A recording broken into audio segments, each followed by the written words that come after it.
Many thousand years ago, there was a yogi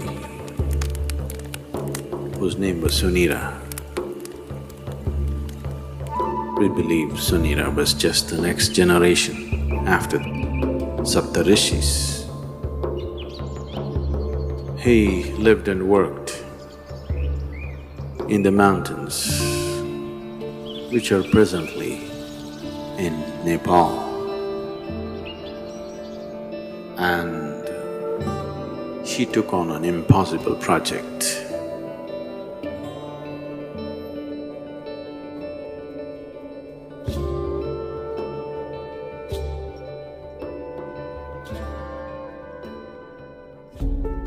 Sunira saw that human consciousness could be evolved if you produce a perfect human being who could render this to all sorts of people.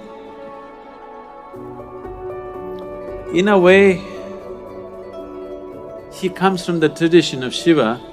Somewhere it's his dream to build another being like that.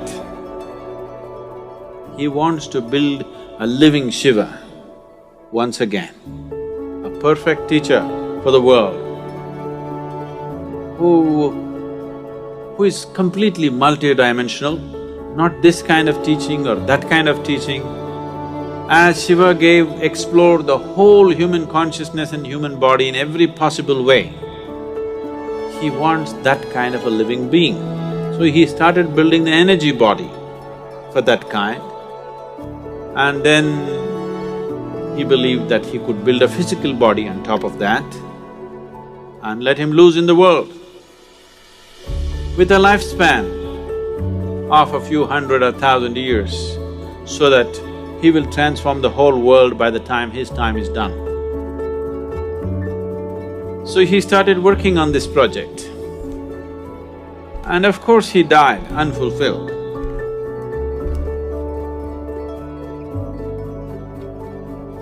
So here and there, down these 40,000 years, many ambitious yogis picked up the same project that Sunira had left and tried to reconstruct this energy body of a perfect teacher who can transform human consciousness.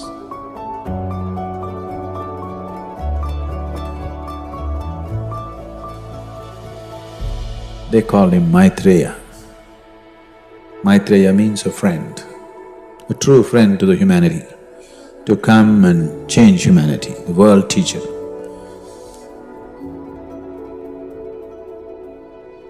Generation after generation, many yogis tried to continue to work on the same half-made project of Sunira. It's always been in the yogic lore, but in the last century, it came to the surface. It came to social knowledge because the Theosophists worked on it. Annie Besant, Leadbeater, and Madam whatever her name, I can never pronounce, Blavatsky. All three of them took this project up. They said, we are going to make it. They amassed a vast amount of occult knowledge, probably for the first time in the last few hundred years, and definitely for the first time, not in a traditional way but in a modern way. They took up this project.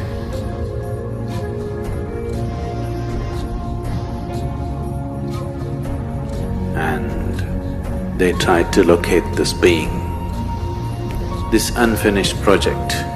They want to take it up and complete it. Some work was done.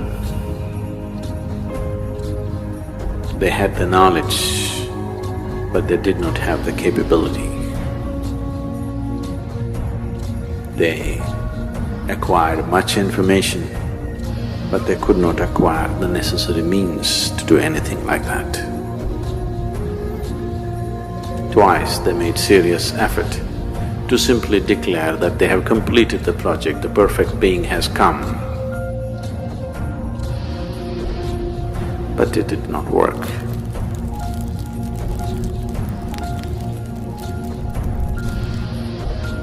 Another parallel line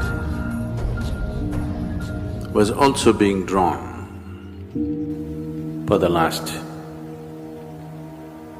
couple of millenniums, where another set of yogis who were aware of this Sunira's glorious but quite impossible project, they started working upon a similar force to create a similar possibility,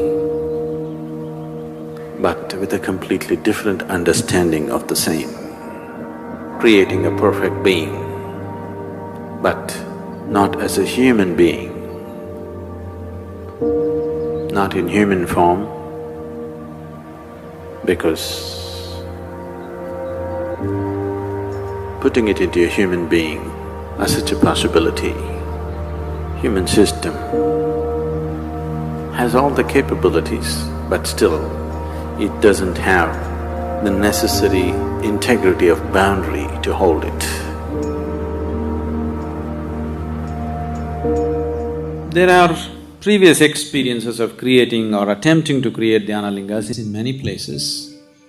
Any number of projects have started in the last 2000, 3000 years and they've been abandoned halfway because of some problem or the other. In Bhojpur, they attempted a Dhyanalinga about 1,000 years ago, little more than 1,000 years ago. This was supported by a local king, so it was hugely funded and they built a magnificent temple which is half done and the rest of the plans they drew it on the stone, because there were no drawing boards. They flattened up a rock and they made an elaborate plan of the temple in all detail, the architectural thing on the stone. They had a grand plan, a beautiful setting and everything. But half completed, it stopped because of certain things.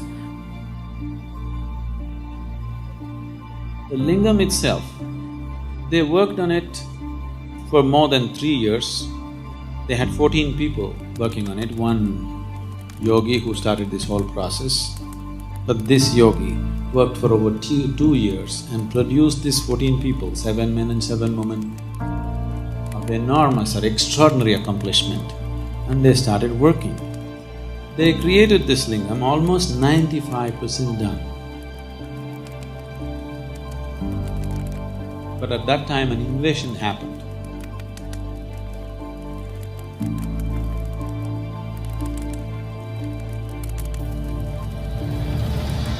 The invaders came.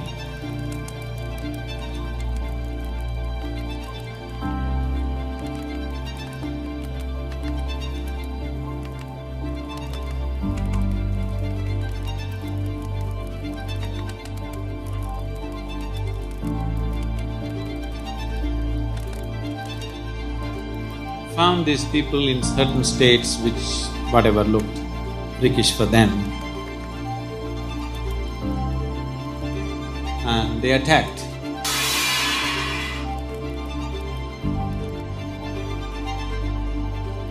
When they attacked, his left foot was chopped off. Because of this damage in the body, he could not continue. So he decided that they will merge themselves into the lingam and complete the work. So they asked another yogi, trained another yogi to lock the energies. This yogi left their bodies and merged into the lingam. But the other yogi who was supposed to do this was so overwhelmed by this situation that he could not lock it. Because they did not lock it in time, the lingam just cracked up. Even now you can see it's a straight crack in the lingam, about 3 to 4 inches is just opened up. Now they patched it up with lime. The archaeological department has patched it up with lime, but it just cracked.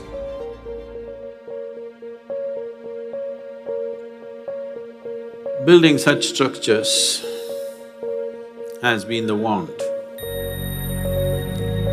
of many yogis because creating tools for enlightenment, not just as teachings, not just as practices that one can do, but living tools that people can walk through, living tools by which people can be impacted towards that process, has always been the great desire of the yogis. One of them who had such a desire fixed me up for the job.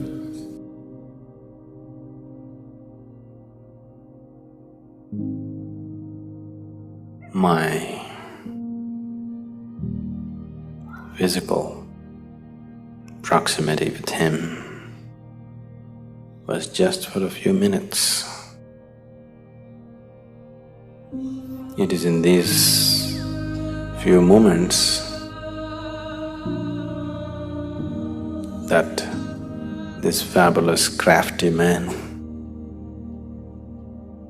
enslaved me for his project.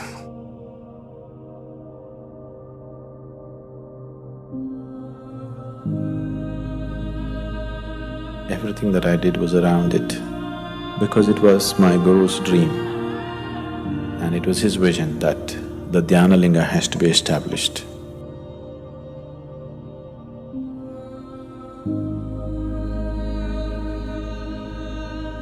This is my Guru's will and grace.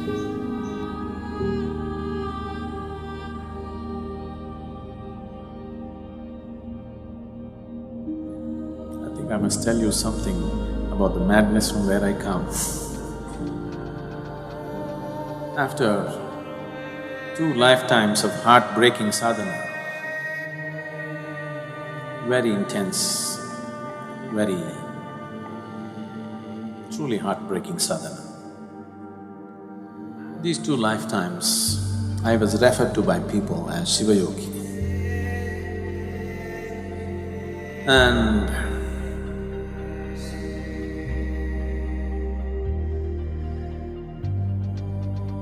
when it was needed, when my Guru appeared,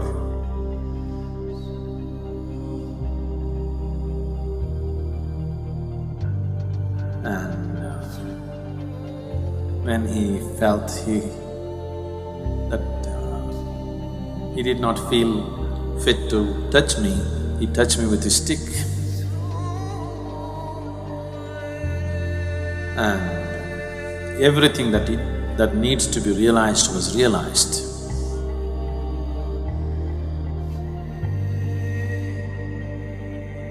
I was at the very peak of anything can be.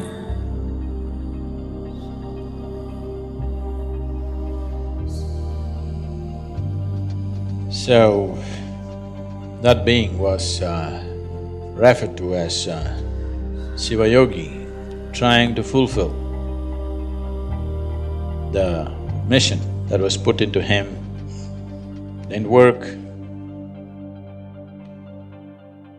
came back again.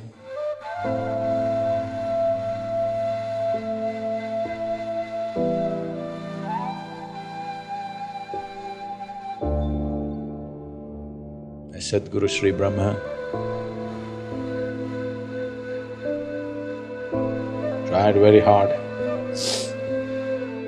almost successful, but couldn't fix the goodwill in the society because the intensity of who he is could not be understood in the social circumstances. He couldn't fulfill that. He prepared a few people and then went up the mountain.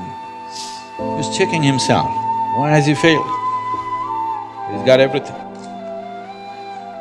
Why is it didn't happen? He knew it's not that he lacks the competence, it's just that he did not garner the social support that was needed. So he went up the mountain for the last time.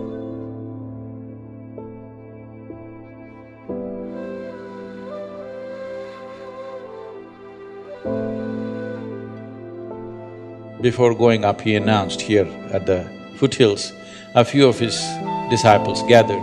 They said, "What now?" He said, "Even Tirpi Varwan, that means this one will be back again." And he went up the mountain for the last time.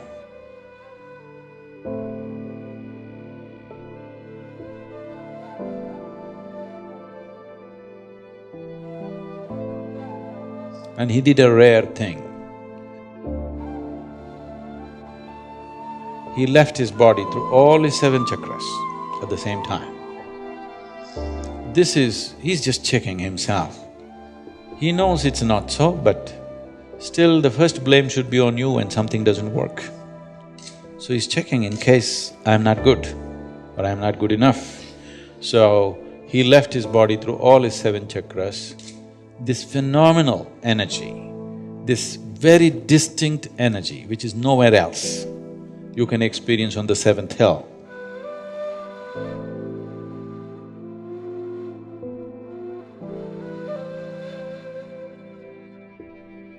It's very, very different from anything that you would find anywhere. It's distinctly different. So with that done, he knew what is the problem is you didn't handle the circumstance properly.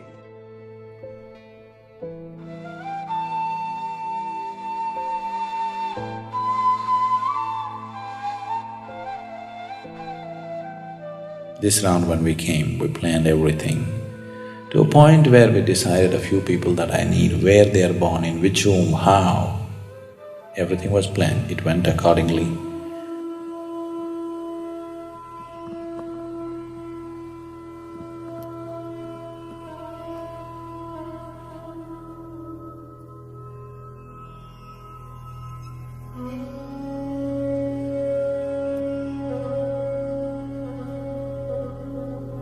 For people needed for the consecration, I placed them in the right kind of places so that everything comes together at the right time.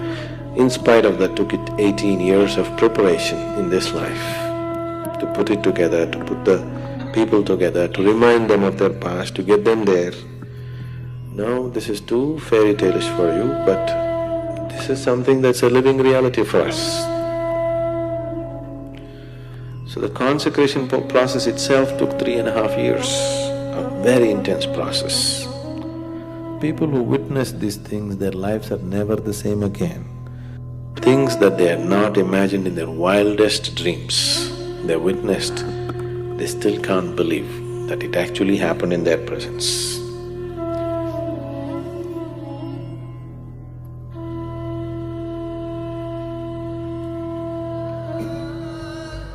Yogi Sunira,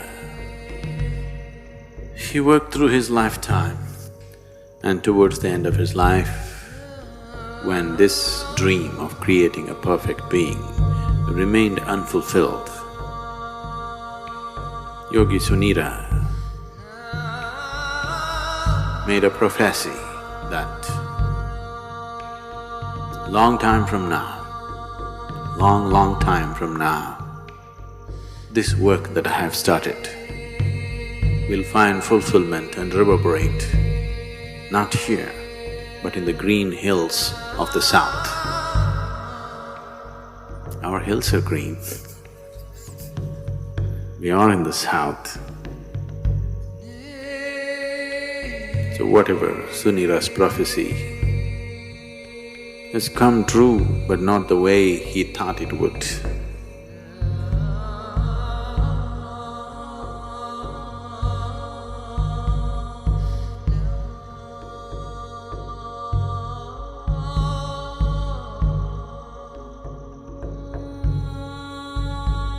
Dhyanalinga is like a living guru.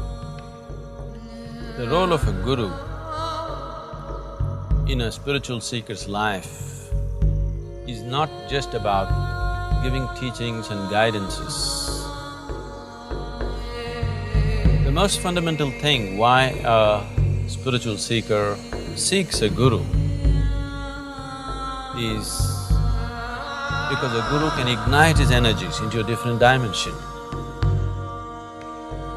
That aspect of Guru's role in a spiritual seeker's life is very well fulfilled by the Dhyanalinga. Once a person is in the sphere of Dhyanalinga, he cannot escape the sowing of the spiritual seed of liberation within himself.